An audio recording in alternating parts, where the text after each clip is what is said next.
Well, to discuss the current COVID situation as well as the vaccination plan, joining us now is Dr. NK Arora, head of the government panel on vaccination, the NTAGI. Dr. Arora, always a pleasure. Thanks very much for joining us here on CNBC-TV18. Let me first start by asking you to comment on what we are hearing now from the WHO. The WHO chief warning that the rise in cases that we are seeing globally, specifically in the Asian region, is only the tip of the iceberg. How concerned would you be on account of what we are seeing?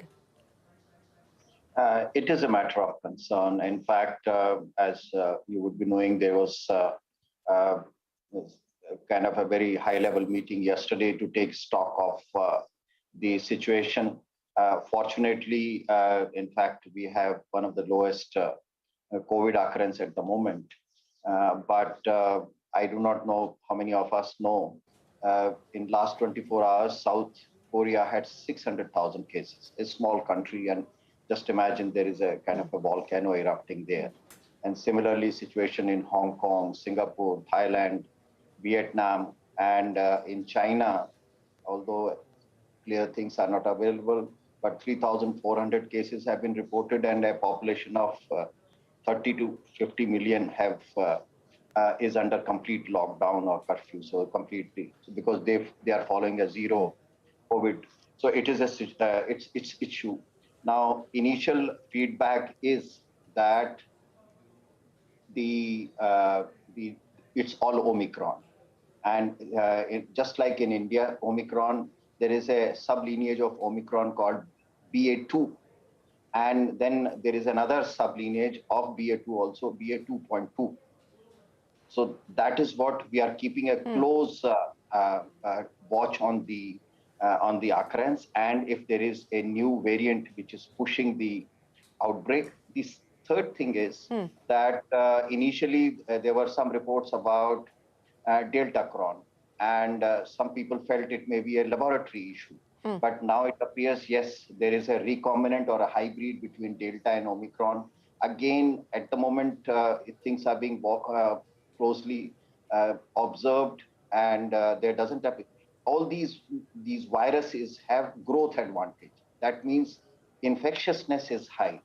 But whether they cause more serious disease or no, that is not clear at the moment. The other point is that somehow in India, we had just a 12-week kind of a period for our third wave. And we had the peak on 21st January, and by 20th February, it was much less. It came to 10,000, and now it's about 2,500. But this is the time we have to be extremely vigilant, and that is the reason that one is we are further strengthening our genomic surveillance, and from another week or 10 days, we will be starting sewage surveillance. I do not know whether many of us are aware. In polio, sewage surveillance has been very helpful, because when the community circulation is not picked up, you pick up virus in the sewage. So similarly, now we have technology, we have standardized the methods, and we are going in for sewage surveillance. Similarly, watch is being kept on some of the, as you very rightly showed about European countries. But it is a matter of concern, and this is particularly become greater concern because tomorrow, next 2-3 days is Holi. It's a big festival and people get together, and so that is also something, and we need to be, through you, I would like to communicate that we need to be careful. Please do not let your guards down, because we never know what may happen in next 2 weeks or 3 weeks. Okay, yes, caution is advised at this point in time. But as you point out, what we are seeing globally is the Omicron wave that seems to be playing out, whether it is China or South Korea. And India has already gone through an Omicron wave. So the hope is that we could perhaps be better positioned at this point. But you said, Dr. Arora, that there was a high-level meeting yesterday to take stock of the situation. Genome surveillance, sewage surveillance is now, of course, going to be something that the government will continue to monitor. But what about vaccination? Yesterday, the government decided to open up vaccination for the 12 to 14 age group, also for those with above the age of 60, but without comorbidities. Boosters are now being allowed. Is there any plan at this point in time to open up boosters for those under the age of 60 as well? So we are looking at the data and what has happened in recent Omicron outbreak during last 3 months or so, from December to date. And so appropriate decision is to be taken. But at the moment, the key issue is that all those above the age of 60 must get the precaution dose. We were seeing that because there was a condition of comorbidities and it does not clearly go into the community, and therefore the speed of precaution dose came down. And now, by general kind of everybody above the age of 60 getting the vaccine, that would be very important. There are 11 crore people, but a lot of them would Right. be becoming eligible little later.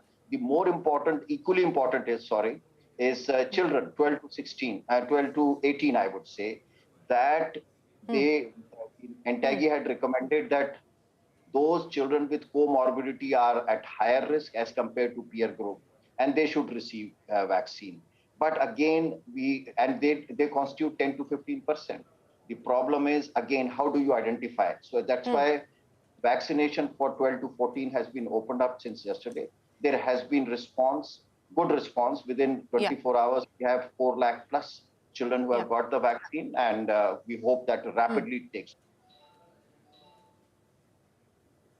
Dr. Arora, I just want to understand, there is no supply issue. There is enough and more vaccines available at this point in time. Globally, boosters, or as we like to call it in India, the precautionary doses, have been open to everybody. Now, if you have enough supply of the vaccine, is the government considering at least to make this available in the private market for those who may like to avail of that option? You are raising a very valid point. The important point is that epidemiologically, the Indians have behaved very differently for 3 or 4 reasons. One is the natural infection with COVID, whether it was original Wuhan, subsequently Delta, and now, as most of us have suffered. In fact, I also had Omicron infection. So and Omicron is causing breakthrough infection. None of the currently available vaccines is able to stop the infection, although, unfortunately, that serious disease does not occur. So we have common natural infection.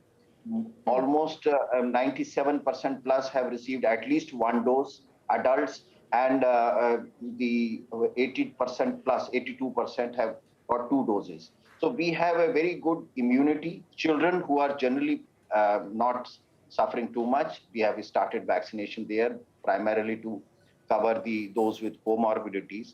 So that is the second point. Third point, and I must appreciate the Indians.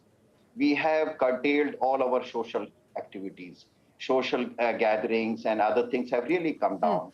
And although during last 5-10 days, we see there is some kind of a relief that, okay, now number of cases are too less. But that's why I said right in the beginning, we need to be very cautious because of whatever is happening in our neighborhood and in East Asia, it is important. But generally, I think this is also the time for one additional thing, and government has to take that very seriously, and that is strengthening our health system, because this has been an opportunity to strengthen. We have been able to manage a lot of things, but this is not a time for relaxation. This is time for no complacency. This is a time actually we have got a breather where we further strengthen our health systems, be it ICU beds or be it additional bed capacity creation, and which is being done as I understand. Yeah. A quick final question, Dr. Arora. As you said that we need to be extremely cautious given what is happening globally, especially in the Asian region. But I just want to understand from you, what is the guidance now to vaccine manufacturers? We've been speaking to most of them. They don't know whether they need to keep production as is. They are currently sitting on a stockpile. There is no future order pipeline so far from the government. What do vaccine manufacturers do at this point in time? What are you asking them to do? So, in fact, as I understand, all vaccine manufacturers have been asked that they should proactively seek international market. As part of COVAX facility, I have seen there also that this year is going to be a demand-driven market as far as vaccines are concerned. And Indian vaccines are very competitive. They are very good vaccines. And therefore, and almost whole of Africa is a open market. So as I understand, government has allowed export of the vaccines in whatever quantities they want, because for us, whatever a pipeline has been drawn out, and if there is additional requirement, we know there is sufficient manufacturing capacity. So Indians and India will be taken care of in any condition, but there is plenty now for us to vaccinate the rest of the world. Right. So you're saying that address global markets, but of course export orders at this point in time also not forthcoming is what we're given to understand, given that there is a fair amount of vaccine saturation in the developed markets that's already taken place. Dr. Arora, very quickly, you know, already approvals have been granted to the likes of Covovax, etc., which can be used but haven't currently been deployed as part of the vaccination program. Is the reason that Corbevax is being used for the 12 to 14 years old only because the government had already paid biologically 1,500 crore rupees? Is that the reason driving the inclusion in the vaccination program? So I would not be able to comment directly on that, because I am not privy to that discussions, because those are programmatic and commercial discussions. But Covovax also is a very similar vaccine to Carbovax. And there was a gap of maybe a couple of weeks between Covovax and Corbevax. So I do not know in coming months, because the requirement for children is not small. It is 7 plus 7, 15 crores, if anything. And the other is Covovax is also something, and Corbevax both can be used as a booster or precaution dose. There are studies going on, and I'm sure as within next 4-6 weeks, when these studies are available, these vaccines can also be used as precaution doses. And again, there is, as I said, there is a huge number available in the number of people who require that.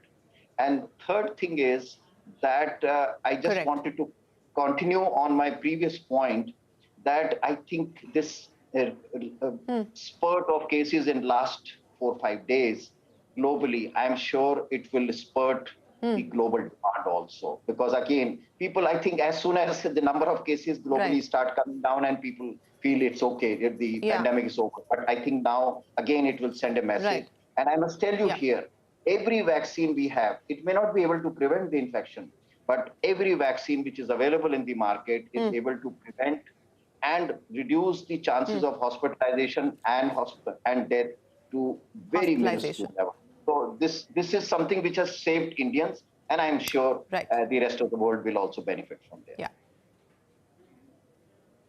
Well, Dr. Arora, as you're telling us, no time for complacency. We need to be careful of what is happening around us in our region specifically. But more importantly, you're pointing out that there is still no decision taken on opening up the booster doses for the population who would like to avail of one. At least that's not the case at this point in time. Always a pleasure. Appreciate you joining us here on CNBC-TV18. That's the head of the NTAGI, Dr. NK Arora.